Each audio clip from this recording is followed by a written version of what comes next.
In 2011, renowned translator Dr. Marie Dubois disappeared from her apartment in the Latin Quarter of Paris while working on mysterious manuscripts written in an unknown language. 14 years later, construction workers renovating an old building discover her hidden workspace filled with thousands of pages of translations and cryptic notes.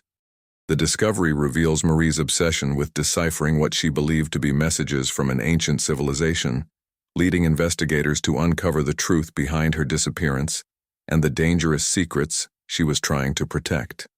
The morning of October 15, 2011, began like any other autumn day in Paris. The air carried the crisp scent of fallen leaves mixed with the aroma of fresh bread from the boulangerie on Rue Saint-Jacques. Marie Dubois, a 43-year-old translator specializing in ancient languages, sat at her wooden desk in her third-floor apartment, overlooking the cobblestone streets of the Latin Quarter. The sound of students chattering as they walked to the nearby Sorbonne University drifted through her slightly open window, creating a familiar symphony that had become the soundtrack to her daily routine. Marie had always been a creature of habit. Every morning at exactly 7 o'clock, she would brew her coffee in the same blue ceramic pot her grandmother had given her 20 years earlier. She would then settle into her favorite chair, a worn leather armchair that had molded perfectly to her body over the years, and begin her work. Her apartment, though modest, was filled with books in dozens of languages, manuscripts scattered across every available surface, and reference materials that most people would find incomprehensible. On this particular morning, Marie was more excited than usual. 3 weeks earlier, she had received an unusual commission from a private collector who wished to remain anonymous. The collector had contacted her through an intermediary, explaining that he possessed several manuscripts written in what appeared to be an unknown language. The symbols and characters were unlike anything in any known linguistic family, and previous attempts by other scholars to decipher them had failed completely. Marie had built her reputation on exactly these kinds of challenges. She had spent her career working with dead languages, ancient scripts, and forgotten dialects. Her colleagues at the university often joked that she could read hieroglyphs more easily than modern French. She had translated everything from medieval Latin texts to Byzantine Greek manuscripts, and her work had been published in prestigious academic journals across Europe. The manuscripts that arrived at her apartment were unlike anything she had ever encountered. There were 7 of them in total, each containing roughly 50 pages of text written on what appeared to be very old parchment. The writing was dense, with symbols that seemed to follow a consistent pattern, suggesting they represented a genuine language rather than random markings. What intrigued Marie most was that the manuscripts appeared to be connected, as if they were chapters of a larger work. Marie had been working on the manuscripts for 3 weeks, making slow but steady progress. She had identified what she believed to be recurring patterns that might represent common words or phrases. Her dining room table had been transformed into a makeshift laboratory, covered with photographs of the manuscripts, charts showing symbol frequencies, and notebooks filled with her theories and observations. Her neighbor, Madame Rousseau, an elderly woman who lived in the apartment next door, had noticed that Marie's usual schedule had changed. Instead of her normal evening walks along the Seine, Marie had been staying inside, working late into the night. The light from her apartment window would remain on until the early hours of the morning, and Madame Rousseau could sometimes hear the sound of papers rustling and Marie talking to herself as she worked. Marie's younger brother, Jean-Luc, who worked as a journalist for Le Figaro, had been concerned about his sister's increasing isolation. When he called her on the evening of October 14th, she had sounded different, almost secretive. She had mentioned that she was on the verge of a breakthrough with her current project, something that could change everything she understood about ancient civilizations. Jean-Luc had offered to visit her the following weekend, but Marie had declined, saying she needed to focus completely on her work. The last person to speak with Marie was her research assistant, Claire Moreau, a graduate student from the Sorbonne who helped her with various projects. Claire had called Marie at around 6 o'clock on the evening of October 14th to discuss some research materials she had found at the library. Marie had sounded excited but also nervous, mentioning that she had discovered something incredible in the manuscripts but that she needed more time to verify her findings before sharing them with anyone. On the morning of October 15th, Marie's daily routine was interrupted by a knock at her door. According to the timeline later reconstructed by investigators, this occurred at approximately 9:30 in the morning. Madame Rousseau heard voices from the hallway, but she could not make out what was being said. She did notice that Marie's voice sounded strained, as if she were upset or frightened about something. What happened next would remain a mystery for 14 years. At some point during that morning, Marie Dubois simply vanished from her apartment, leaving behind all her personal belongings, her research materials, and no indication of where she had gone or why she had left. The mysterious manuscripts she had been working on were nowhere to be found. If you are enjoying this case, please subscribe to our channel and activate the notification bell to hear more cases like this one. The first person to realize something was wrong was Jean-Luc, who had tried calling his sister repeatedly over the weekend without receiving an answer. By Monday morning, he had become concerned enough to visit her apartment. When he arrived at the building on Rue Saint-Jacques, he found Marie's door unlocked, which was highly unusual given her careful nature. Inside, everything appeared normal at first glance. Marie's coffee cup was still on the kitchen counter, half full and cold. Her bed was made, and her clothes were neatly arranged in her closet. However, Jean-Luc quickly noticed that something was terribly wrong. Marie's research materials, which had covered every surface of her dining room just days earlier, were completely gone.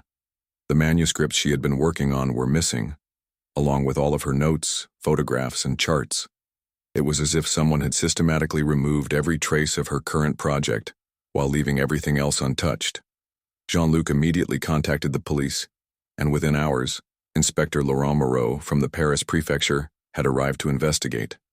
Inspector Moreau was the experienced detective who had handled numerous missing person cases throughout his 20-year career. He began by interviewing everyone in the building, starting with Madame Rousseau, who proved to be an invaluable witness.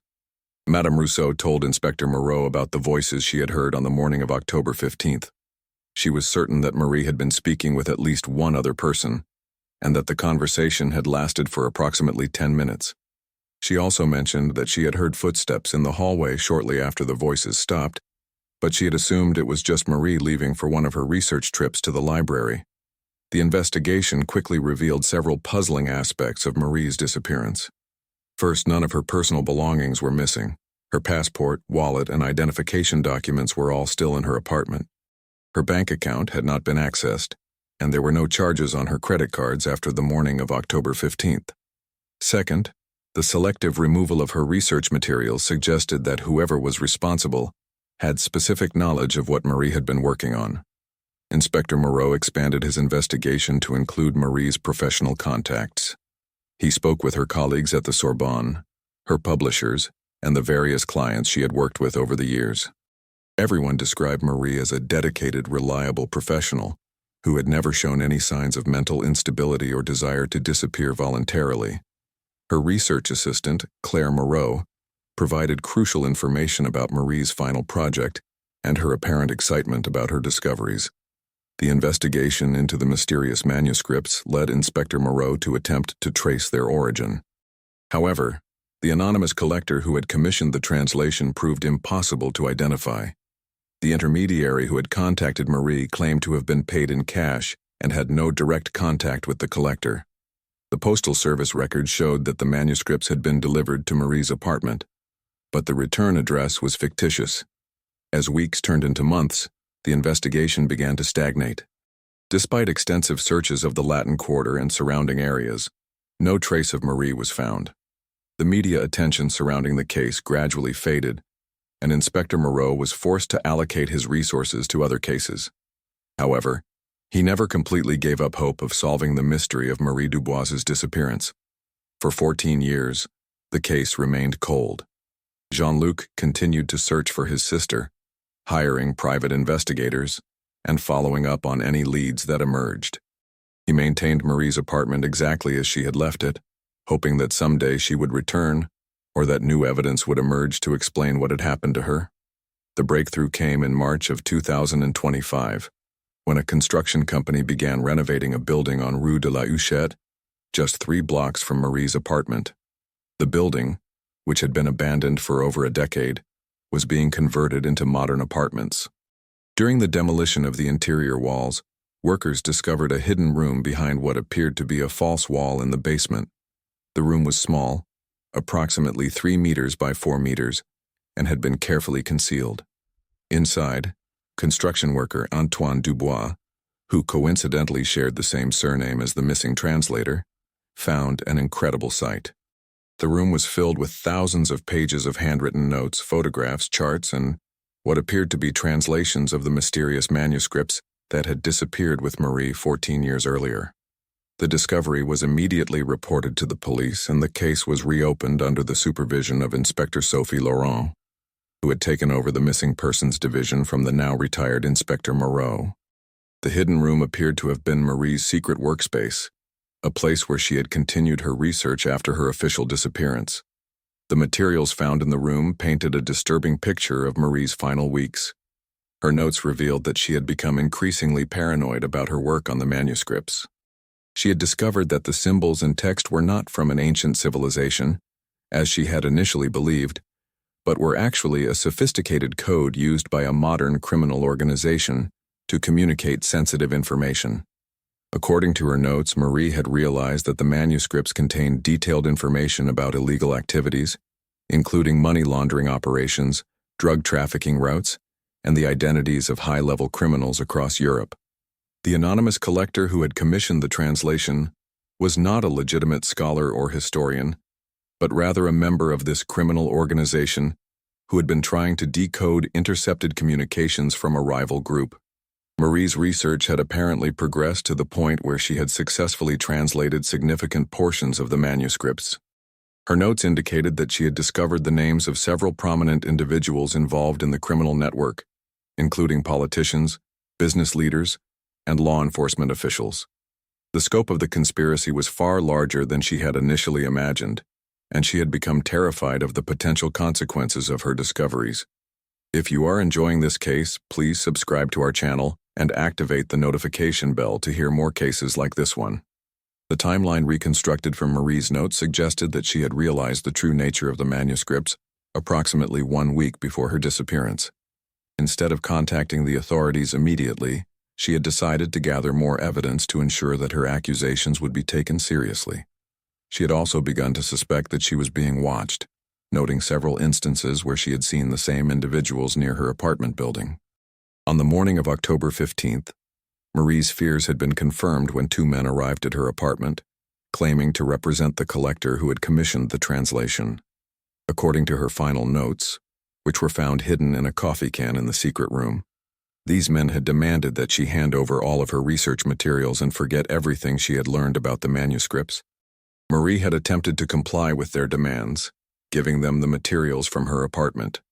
However, she had already moved her most important discoveries to the hidden room, which she had rented several weeks earlier under a false name. The men had apparently been satisfied with what they found in her apartment and had left without realizing that Marie had kept copies of everything. The discovery of the hidden room also revealed what had happened to Marie herself. Her final note, dated October 15, 2011, indicated that she had planned to go into hiding until she could find a way to safely expose the criminal network. She had withdrawn a significant amount of cash from her savings account in small amounts over several weeks, and she had made arrangements to assume a new identity. However, the investigation took a tragic turn when Inspector Laurent discovered additional evidence in the hidden room. Behind a loose brick in the wall, investigators found Marie's personal effects, including her watch, jewelry, and a letter addressed to her brother Jean-Luc. The letter, written in Marie's handwriting, apologized for the pain her disappearance would cause, and explained that she had uncovered something so dangerous that she had no choice but to disappear permanently. The letter also contained detailed instructions for accessing her research materials and urged Jean-Luc to ensure that the information reached the proper authorities. Most disturbing of all, the letter indicated that Marie had reason to believe that members of the criminal organization had infiltrated law enforcement agencies, making it impossible for her to trust anyone in an official capacity. Further investigation of the hidden room revealed that Marie had continued to work on translating the manuscripts for several months after her disappearance. Her notes showed that she had uncovered additional information about the criminal network, including evidence of corruption that reached the highest levels of government. However, the notes stopped abruptly in February of 2012, suggesting that something had happened to prevent Marie from continuing her work. The mystery of Marie's ultimate fate was solved when investigators discovered a hidden compartment in the floor of the secret room. Inside, they found Marie's remains, along with evidence suggesting that she had been killed by members of the criminal organization she had been investigating. The medical examiner determined that she had died approximately 4 months after her disappearance, most likely in February of 2012. The investigation that followed Marie's discovery led to one of the largest criminal prosecutions in French history. The translated manuscripts provided evidence that resulted in the arrest of over 50 individuals across Europe, including several high-ranking government officials, business leaders, and law enforcement officers. The criminal network had been operating for over 2 decades, using sophisticated codes and communication systems to coordinate their activities across international borders. Jean-Luc Dubois, who had never given up searching for his sister, was finally able to lay Marie to rest in a proper ceremony. He established a foundation in her memory dedicated to protecting researchers and journalists who uncover dangerous information in the course of their work. The foundation provides security services, legal assistance, and safe houses for individuals who find themselves in situations similar to the one Marie had faced. The case also led to significant changes in how law enforcement agencies handle sensitive investigations involving potential corruption within their own ranks. New protocols were established to ensure that whistleblowers and researchers have safe channels for reporting dangerous discoveries without fear of retaliation.